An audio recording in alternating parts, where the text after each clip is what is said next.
Good morning. Welcome back to Coffee and Colorful Conversation. Happy Wednesday.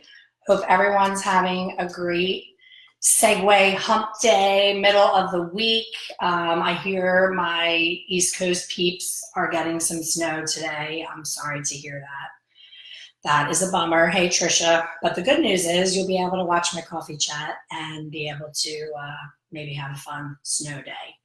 So today's topic is one of my favorite things to talk about, and it's the term that I learned a while back on one of the memes on, I believe it was Instagram, and it said ASKHOLE, ASKHOLE, and the definition was someone who asks for your advice and then does the total opposite, aka exactly what they were going to do in the first place. So that really resonated with me because as someone, I'm 51 years old and I've been doing hair color for 32 years. So when someone asks for my advice in hair color, I light up, I'm excited, I want to help. And I go into such detail. I'm very passionate about hair color. I will give you every single detail from the second the client sits in your chair all the way through to the end result, to the point of exact formulas, exact timing, like very detailed answer. And I gain nothing from that. I'm not getting paid for it. It doesn't change my life in any way. I want to help people get to success quicker than I did by asking me for advice. That's what fuels me, and that I can help people. So I had someone reach out to me. I have another page on Facebook. If you're not aware of it, jump over when you have a chance. It's called Ask the Color Expert. And I created it because I would be on the forums and someone would ask for advice and I would jump in and give my advice, and then I would get attacked by 30 people saying like, no, this is the way you do it. And everybody got really nasty and mean. And I was like, whoa, I am not answering these anymore. So I started to private message people and say, hey, I saw that you were looking for information on XYZ. I am happy to help, but I don't chime in on these forums because people get really crazy and it gets me upset. And I'm like, what am I doing? I'm trying to help people and I'm getting upset. So Ask the Color Expert is like writing into Dear Abby. For those of you who don't know who Dear Abby is, it was a column in the newspaper and people would say, Dear Abby, my husband, is leaving his dirty clothes all over the floor. What do I do? Or Dear Abby, I got a stain on my sofa with pen. How do I get it out? Just random things. So I was like, oh, I would love to be that resource for hair colorists. There's really not many circumstances I have not been in or seen or have the answer to. And if I don't, I make it my life's mission to find out. And that's what fuels me. I will go and research and go down 800 rabbit holes to get you your answer. And you may not care enough to do that. So that's my passion. That's what I love to do. So someone wrote to me, she had a picture of the client's current situation. And it was a very easy fix, super simple. So I said, oh, thanks for reaching out. This is what I would do. And when I tell you, I spelled it out. Step one, on dry hair, go in and apply a liquid acidic demi color.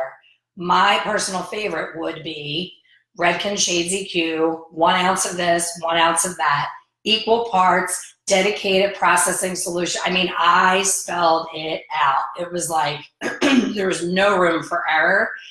Someone who's never done hair color in their life could have knocked this head out of the park if they just listened to the advice.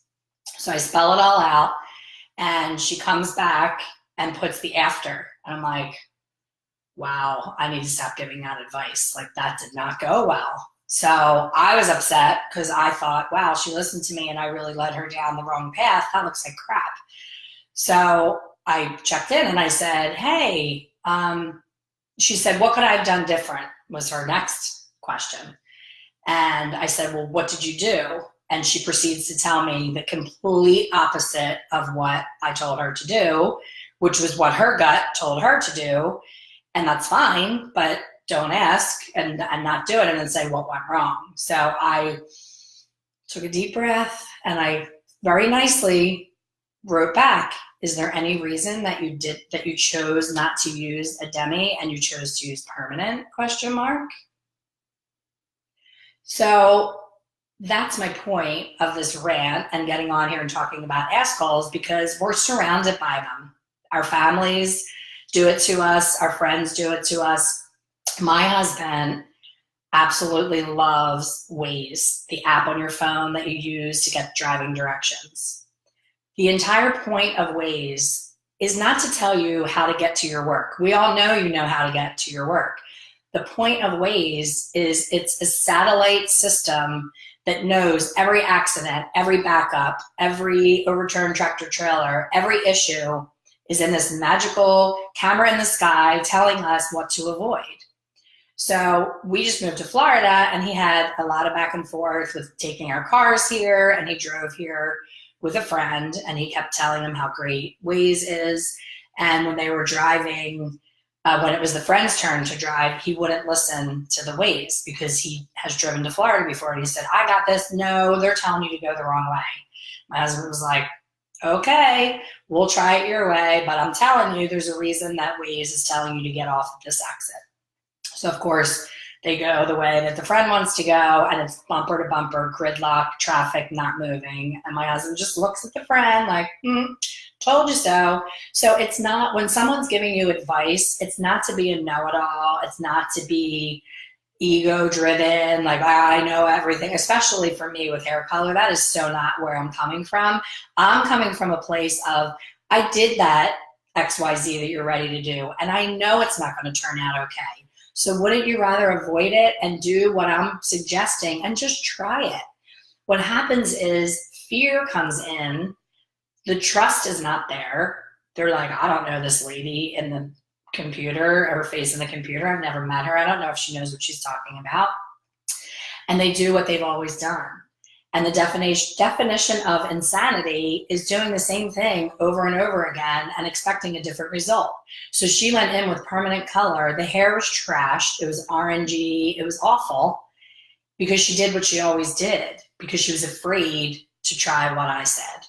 So just in every situation in your life, if you have the inkling to ask someone, if you know in your heart you really don't know and you need advice, ask someone and actually listen. And hey, it may not turn out that way, but it might. It just might. Another example, my husband and I love this one restaurant here. It's a little seafood restaurant. It has character. It's right on the water. People pull up on their boats. It's nothing fancy. It is so far from any five-star dining in Philadelphia, but it's this, they have fresh catch fish every single day. It's right off the boat onto your plate. It doesn't get any fresher. The price is good. Every single thing on the menu is awesome, except the crab cakes and the fried fish platter. I've actually seen multiple people send back the fried fish. It's so bad. It's like that greasy, you know, totally deep fried, nasty. I would never order it, so I didn't experience that, but I've watched people go, oh, send this back. This is unacceptable. So my husband is very friendly and outgoing, and he's talking to these people. Everybody where we live is on vacation except for us. So we meet new people every week, which is great. You know, it's fun to hear people's stories. And the couple was like, oh, you come here all the time. What do you get? They're sitting there waiting, and they have the menu in their hand.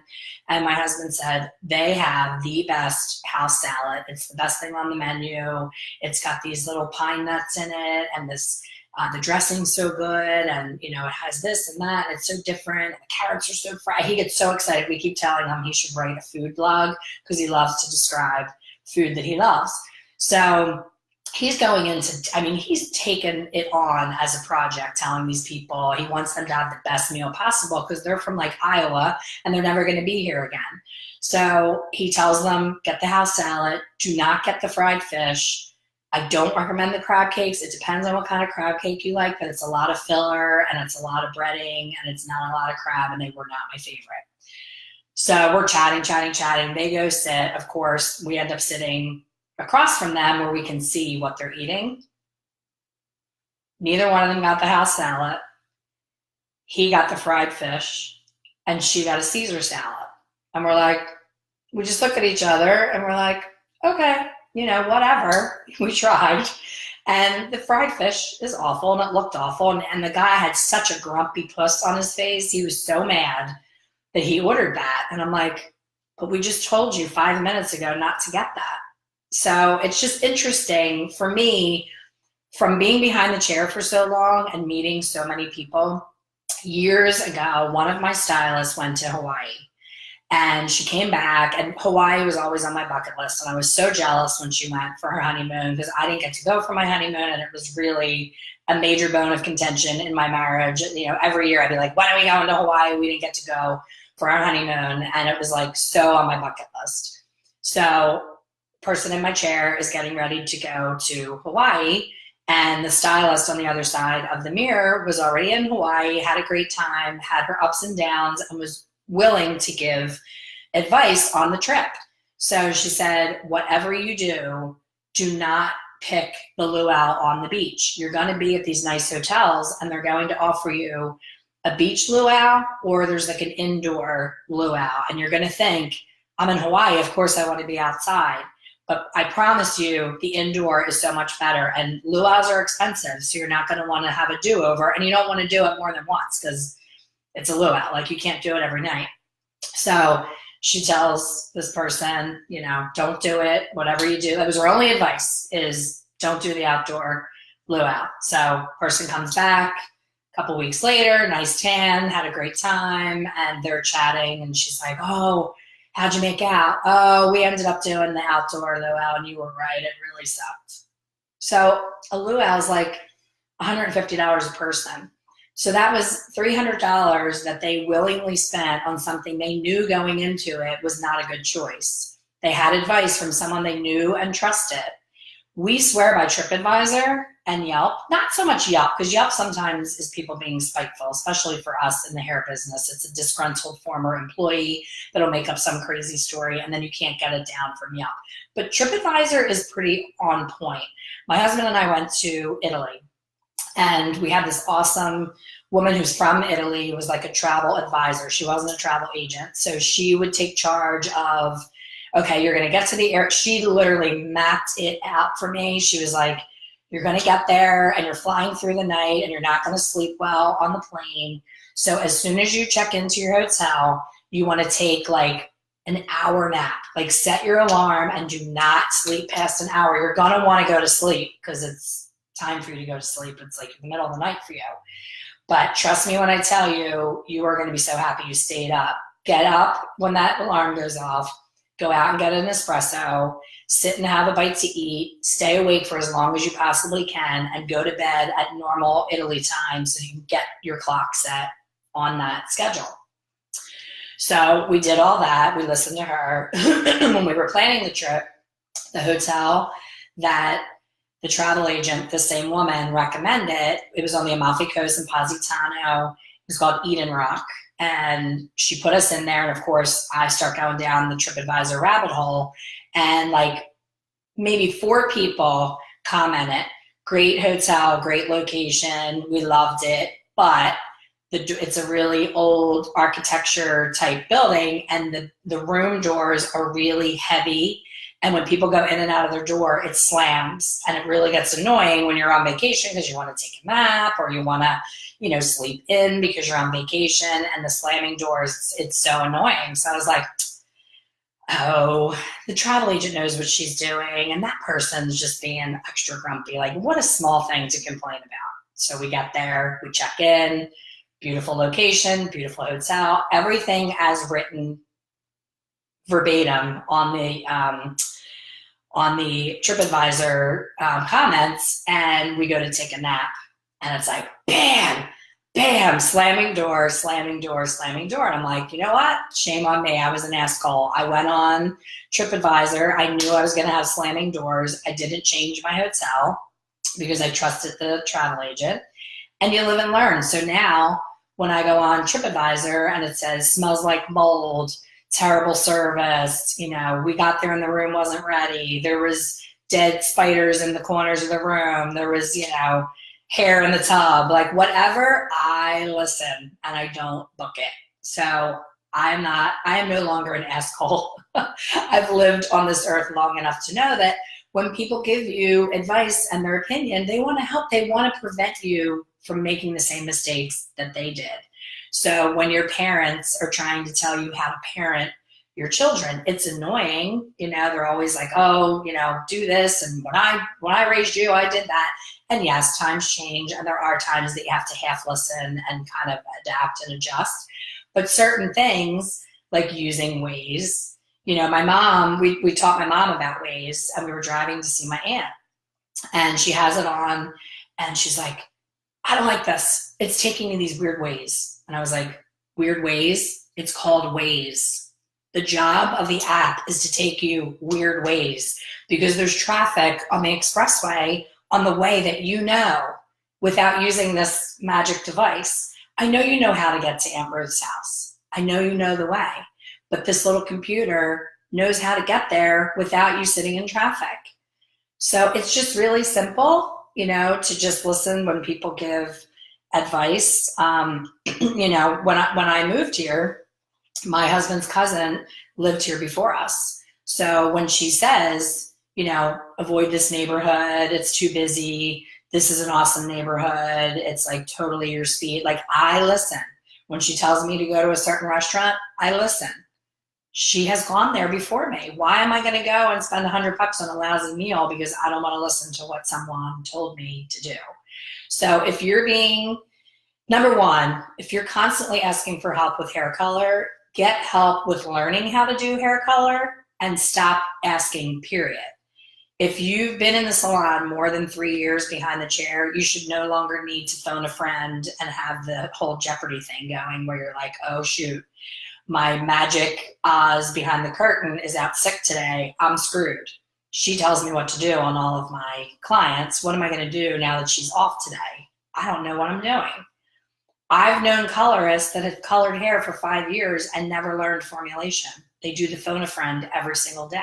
And when in doubt, when the phone a friend isn't there, they just use 7N. That's it. Just use 7N. It's kind of safe. It's not too dark. It's not too light. It's not too cool. It's not too warm. It's just 7N. Is that the way that you want to color hair? Is that what you want your career to look like? Playing it safe and boring and doing the, what time is it? The 7N shuffle. I'm trying to see my clock on my computer. Okay, 10:21. So don't do the 7N shuffle, and learn that when you're out of a color, instead of panicking and sending somebody to the beauty supply or sweating and stressing, if you understand hair color and you're out of a level 7, you know that if you mix an 8 and a 6 together, you're going to create the 7. If you mix a 5 and a 7 together, you're going to create a 6. One up, one down, makes the color. So if you understand how color works and what the base is in the color, I just did a training that I had so much fun doing, and I've gotten so much great feedback. Thank you guys for telling me that you loved it. I loved it, and I never know how anybody else does because you're behind the other side of the screen and I never get to see your reaction. But thank you for the feedback. I always appreciate feedback because sometimes I feel like I'm talking to myself with this little camera that I talk to. So the training was called Let's Go Glazy Crazy. I've been using Redken color gels for the entire 25 years that it's been in existence. However, 25 years ago, it was a little different formulation. There was no background color. So now, moving forward, Redken has adjusted along the way, but they didn't give us the memo. They didn't send out a letter saying, hey, Dinosaur Elaine, who's been doing hair, you know, since the cap got pulled off the hair in 1986, you know, we didn't have Shades EQ when you started out, but when you started out using it, it was this, and now it's this. They didn't send us that memo. So lucky for me, I am always looking for education. I'm always learning what's new, what's hot, what's current, what's new, what's hot, what's current, to the point where it drives my husband absolutely insane because all I do is read, watch videos, go to classes, travel everywhere to absorb everything there is to know about hair color. There's always something new to know. So the new to know now is Redken has background. There's like a gray black, there's a brown to tan, and there's no background. And if you're playing around with Shades EQ and you don't know that, and you don't know what the background is, that's where you're gonna get your murky, muddy, green cast, gray, you know, really super drab, and you're like, what happened? That was supposed to be the holy grail formula. I saw it on YouTube on YouTube. Guy Tang used it on, that woman, and it looked great. But you have to understand, you're never coloring on a white canvas ever unless it's bleached to the high heavens to level 32. And it's so white, and that's what I share in the training. The so white hair was affected the most and looked the worst. Every single formula I did on that blown to the high heavens, no cuticle left, white hair that we're all aspiring to for all these silver looks doesn't take the same as something with that little bit of pale yellow we were taught at the inside of the banana. So it's really interesting how it behaves. And I think until you see those results, you would formulate completely different. So it was very interesting, and I'm glad that I did the whole exercise. And it was so ironic because the day that I chose to do the swatches, I had no idea it was Redken Shades EQ's 25th birthday on that day. I was at Salon Centric. I walked in, I had all my stuff with me. I was going to be doing, a whole day of like pouring things into little caps and measuring and doing all these little swatches. And my daughter helped me. And it was she can probably color hair now, and she went to college. She's not even a hairdresser. But doing that exercise with me and her saying, oh my gosh, I can't believe that that's what that looks like on a swatch. It was really interesting. So it was an awesome training, and I've gotten so much positive feedback that I'm going to offer it again. I'm looking for a date in March. If you follow me on Instagram, head over to Instagram, follow my page. It's Lainey Cake, LAINEYCAKE. And on my story, I'm asking to vote, would you like it on a Sunday or a Monday? Because I always have mixed feedback. This last training I did on a Sunday, so it's looking like so far in the votes that Monday is the winner. So it will be a Monday in March after I get back from IBS, because I have too much going on right now getting ready for the International Beauty Show. And for those of you who attend IBS, I really hope to see you in my class. I have a brand new class, and I've decided to tease everyone in my Instagram posts for the next, I ran out of days. When I thought of this yesterday, I was on the beach and I left my phone at home, and I highly recommend doing that once in a while, because I would have been so dialed in and checking my phone and doing stuff that didn't make any sense. Instead, I had a journal and a pen, and I wrote my entire course for IBS in about 5 minutes on the beach. And I had all these ideas coming to me because I wasn't connected to that damn phone. So I highly recommend just leaving it at home one day, go to a park, go to a beach, sit in your favorite chair at home, just be in peaceful surroundings without your phone, and the wheels start turning. It's like an exorcism. Everything just pours out of me. I literally, I'm at the end of my journal from spending that time on the beach. I ran out of pages. So I was like, oh, I want to do like a 12 days of Christmas type thing, the 20 days leading up to IBS, and what I'm going to share in my top 20 no-fail formulas. Everyone constantly is asking for, what's the formula? What's the formula? So I'm like, you know what? I'll do a class on formulas, but I'll take it a step further. I'm going to explain the why and the how, not just put a formula on a board. So check in with my Instagram every single day. I'll have a photograph of a client who has the scenario. Yesterday's post was my friend who gets her gray roots covered. She came to see me. We covered her roots. She is the most common scenario in the salon. Level 5 natural, 50% gray. If you formulate to the gray, then the natural gets brassy. If you formulate to the brassy, then the gray doesn't get covered. So that's an example of something that I will go into major detail. They're going to throw me out of the classroom because they only give me, I think I only have 75 minutes. This year, I usually have 90, and I always go over. They're going to be giving me the hook because I have so much to say. So if you didn't plan on going to IBS, I really think you should.